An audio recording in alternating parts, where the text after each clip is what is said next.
तर हे आपण पाहतोय सगळीकडनं कशी पाकिस्तानची कोंडी झालेली आहे। एकीकडे बलुचिस्तान स्वतंत्र बलुचिस्तानची मागणी करत बलुच बंडखोर हल्ला करतायत, दुसरीकडे लाहोरमध्ये वायुसेनेकडून हल्ले केले जातात। म्हणजे लाहोर असेल आणि लाहोरसह अनेक शहरं असतील जी टार्गेट करण्यात आलेली आहेत। दुसरीकडे पीओके मध्ये आपलं लष्कर त्यांच्या आगळीकीला जोरदार प्रत्युत्तर देत आहे।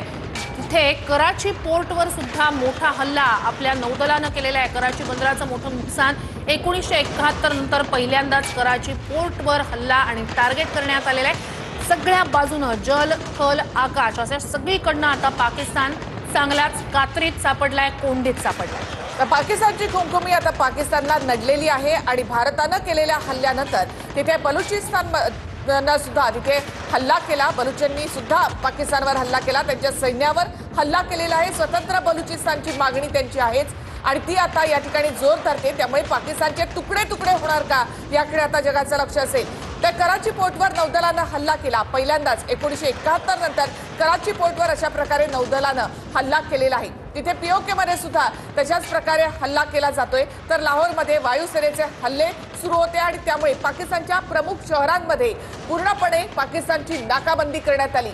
लाहोर, पेशावर, त्याचबरोबर इस्लामाबाद या सगळ्या शहरांमध्ये भारतानं केलेल्या हल्ल्यानंतर पाकिस्तानमध्ये आता पूर्णतः हडबडी आहे।